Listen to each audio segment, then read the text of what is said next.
Welcome to Meaningful Mornings. During our yatra, we were in Mathura. That is where Sri Krishna is born.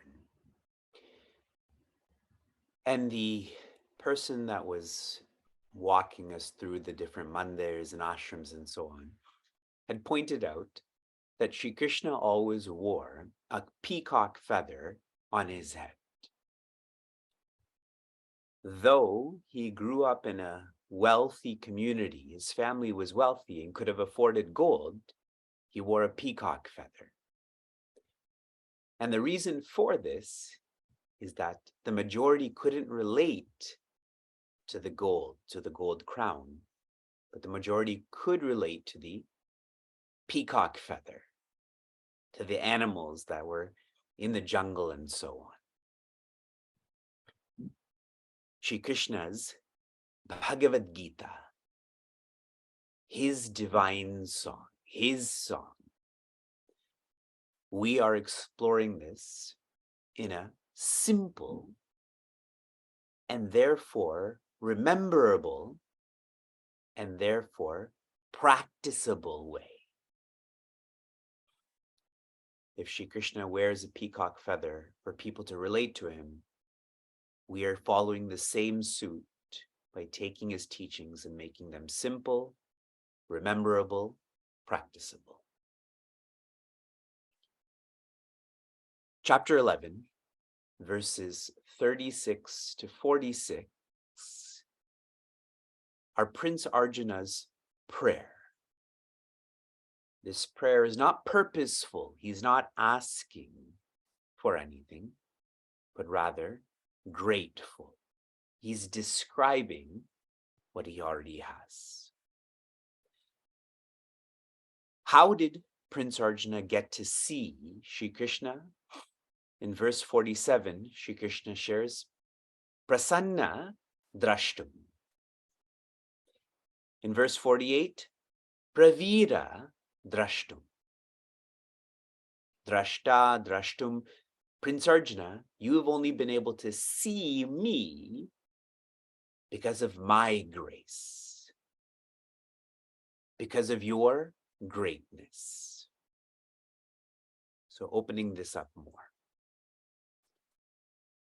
When one practices sakama bhakti, that means devotion, dedication for a reason, for a purpose, then what comes with that is conditions. One has to very much tune into the right time, right place, right energy. So if your devotion is for a reason, then there are conditions that come with that. Comparatively, nishkama bhakti, that is devotion, dedication for no reason. That is where you're not praying for, you're not praying for ABC, but it's a prayer out of feeling the D, the divine. In which case, there are no conditions. The right time, the right place, the right energy, none of that matters. Sakama bhakti is like when you have to leave your home. You have to look in a certain way, you have to act in a certain way. But nishkama bhakti is like coming home. You're not concerned about how you look, how you act. This is more natural, correct?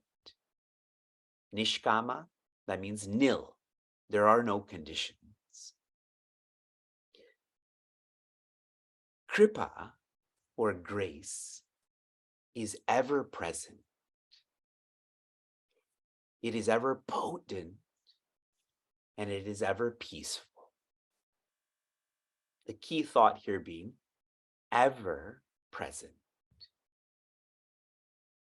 We have to be open to this kripa. And a lovely example that Pujya Swami Chinmayananda gives the nature, the factual nature of the sun is heat and light. It's not doing this, it is this. And so with that which comes with this is light and heat for us. So if you're sitting in your room and your window and your blinds are closed, even though that heat and light is ever present, but you are not open to it. And this is the greatness of Prince Arjuna, is that he is open. And one more who has been fortunate to be with Sri Krishna, and he's coming in tomorrow's verse, is Sanjaya. Sri Sanjaya is clear that Sri Krishna is the most important. And since he feels Sri Krishna is important, then naturally he's closer to Sri Krishna and he feels that grace. Yesterday, a family from London had come to Niagara. And I told them not to come because I'm going to London today. Why drive 5 hours essentially in the snowy weather? And they had come to offer an invitation for their child's Ranga Pravesha. They wanted to do this in person, formally. And when I was speaking to them, they had shared that the first invitation they offered was to Bhagwan. They put this at the divine's feet. And then they came to Niagara to give this to some of their teachers. And what I'm highlighting to you is how they made this simple gesture of offering an invitation to this formal offering. They did this making this important, that Bhagwan should get the first invitation, that other people should get the next invitations. When we live with Sri Krishna being important, we get to feel like Sri Sanjaya. We continue, verse 49. Mate vyata macha vimudha bhavaha drishtva rupam goramidranmamedam vyapeta bhif pritamana mana punastvam tadeva me rupamidam prapashya. Shri Krishna shares, ma, which means don't or no. Te, you. Vyatha means be afraid. And vimudha, to be confused. Don't have this bhava. Don't feel this. Shri Krishna is telling Prince Arjuna, there's no need to be afraid. There's no need to be confused.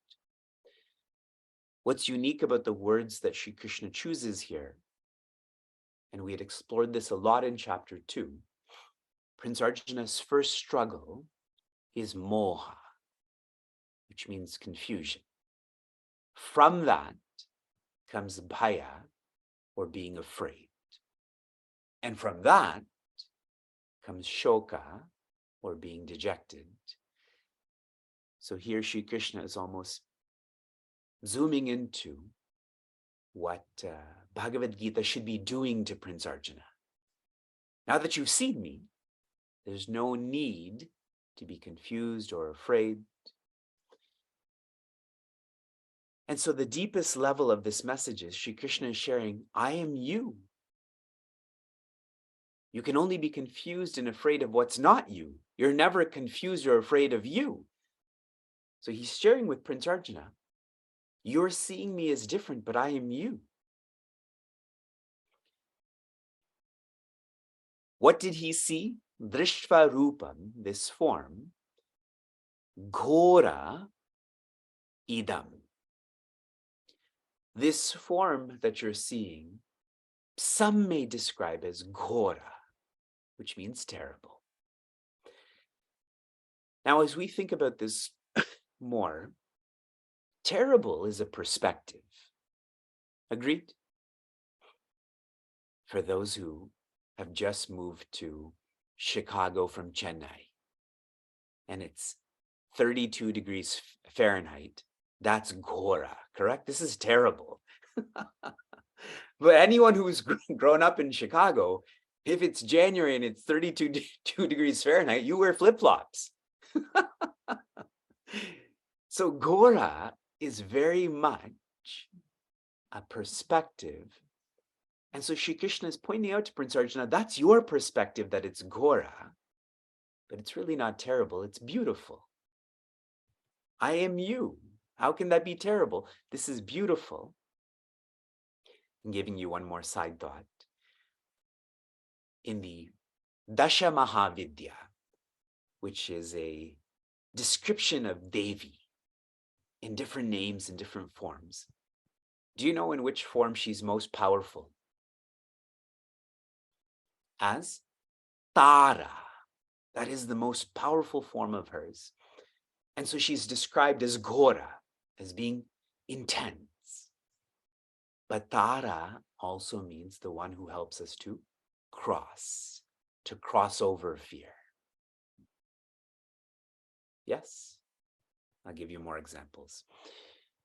Vyapeta bhihi, Shri Krishna again shares with your fear dispelled. How? Prita manaha, by having a calm, quiet mind. Punahatvam, come to see me the way you know me to be. I've shared this a few times. Who is the greatest bhakta, devotee, disciple in our culture? First and foremost, yes, Sri Prahlada. When his master, his map, his divinity, Bhagavan Narasimha, manifested,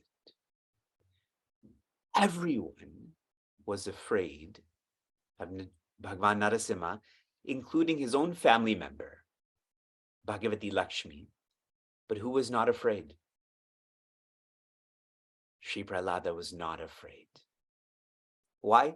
Prita manaha, his mind was filled with joy, so vyapeta bhihi, there was no fear. It was only when Sri Prahlada went to Bhagavan Narasimha that he also became more quiet. And so the implication here for us is, the more virtuous you become, the more courageous you become. Sri Prahlada was the only one who was not afraid of Bhagavan Narasimha because he never felt they were different.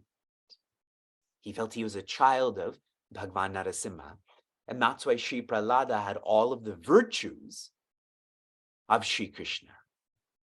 So how do you know if you're becoming more virtuous? You're becoming more courageous. If you're becoming more afraid, then you're moving away from your center, from the divine. Shri Krishna continues to remind Prince Arjuna, Tadeva me rupamidam prapashya. Now you will see my form that you're used to, but all of this seeing again is happening because of me. I am the one who's manifesting, unmanifesting. For all of us, as I've been sharing, like Prince Arjuna and Sri Sanjay are the only ones who ever got to see this Vishwarupa, what we're getting to experience together in reference to Bhagavad Gita special. In 1 week, we will complete chapter 11. Did you ever feel you'd be able to study Bhagavad Gita in such a steady way? In 1 week, we complete 3 years of meaningful mornings. Go back to the news you were reading in March of 2020 and how many thought, how am I going to go on? How am I going to survive? And now it's March of 2023. So this is normal for us, and all of this is because of His grace. From inspiration to application. Your application yesterday was to calculate how vigilant you are in seconds or minutes or hours. When you are vigilant, you are the one who's behind the mind, directing the mind. When one becomes careless, the mind is behind us and is controlling us. You would have felt that when you're vigilant and not vigilant. Your application for this morning is, throughout this day, or you can do it at once, I want you to close all of the blinds in your home and then open them. Then close your eyes and then open them. Then close your heart. And most of all, then open it. Your blinds, your eyes, your heart. Close it and open it. Shanti, Shanti, Shanti. Be safe, be sound, be serene, be joy.